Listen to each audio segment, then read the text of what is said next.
അങ്ങനെ നമ്മൾ തിരുത്തണി ക്ഷേത്രത്തിനുള്ളിൽ ദർശനമൊക്കെ പൂർത്തിയാക്കി പുറത്തിറങ്ങി. ഞായറാഴ്ച ദിവസം ആയതുകൊണ്ട് തന്നെ നല്ല തിരക്കുണ്ടായിരുന്നു.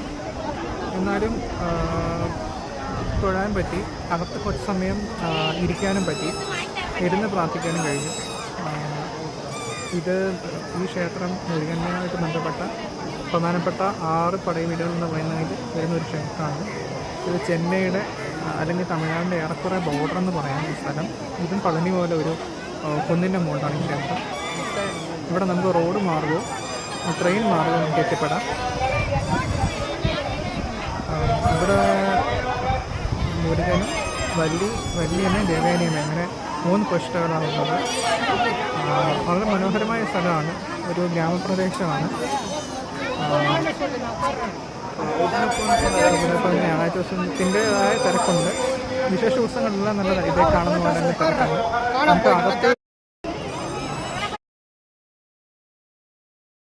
ചിലപ്പം കഴിച്ച ശീലമുള്ളവർക്ക് വയറിന് ശരിയാകണമെന്നില്ല. ഇത് വളരെ വൃത്തിയുള്ള ഭക്ഷണമാണ്. ഭഗവാന്റെ പ്രസാദമാണ്.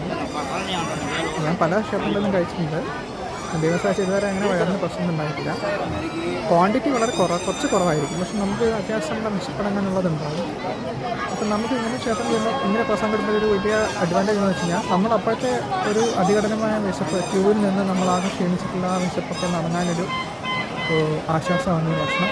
അത് കഴിഞ്ഞ് നമുക്ക് വൃത്തിയുള്ള റെസ്റ്റോറൻറ്റുകൾ ഏതെങ്കിലും കണ്ടുപിടിച്ച് നമുക്ക് സമാധാനത്തെ ഭക്ഷണം കഴിക്കാം. പിന്നീട് വളരെ നല്ലൊരു ആംബിയൻസാണ് ഈ ക്ഷേത്രം. ഇവിടെ നമുക്ക് പ്രസാദം ലഭിക്കുന്ന സ്റ്റാള് കാണാം. അപ്പം സമൂസ, തണ്ണിമത്തൻ ഇതൊക്കെ വയ്ക്കുന്ന കച്ചവടക്കാരും കാണാം. എല്ലാം ചെറിയ പൈസ തന്നെയേ ഉള്ളൂ. ചെറിയ 10 രൂപ 15 രൂപ 5 രൂപ പൈസയാണ്. ക്ഷേത്രത്തിൻ്റെ ദേവസ്വത്തിൻ്റെ സ്റ്റാളിൽ പോയി കഴിഞ്ഞാൽ പ്രസാദം നമുക്ക് വാങ്ങാൻ കിട്ടും. പ്രധാനമായിട്ടും ബാക്കി എല്ലാ ക്ഷേത്രങ്ങളിലും കിട്ടുന്ന പോലെ പുളിയോഗ്ര, ചക്രപ്പൊങ്കൽ ഇതൊക്കെയാണ് ആഹാരമായിട്ട് കഴിക്കുന്നത്. പിന്നെ നമുക്ക് ലഡു, അതിരസം അതും കിട്ടും. എല്ലാം 10 രൂപ 15 രൂപ അങ്ങനെയാണ് വില വരുന്നത്. ഇപ്പോൾ സാധാരണ നമ്മൾ തമിഴ്നാട്ടിൽ ക്ഷേത്രങ്ങളിൽ വന്നു കഴിഞ്ഞാൽ നമ്മൾ ദർശനം നടത്തി കഴിഞ്ഞാൽ നമുക്ക് ആഹാരം കഴിക്കാനായിട്ട് ക്ലീനായിട്ടുള്ളത് ഒരു പ്രസാദം, ഭക്ഷണം എന്നുള്ളതിനേക്കാൾ ഏറെ ഇതൊരു പ്രസാദമായിട്ട് കണക്കാക്കാം.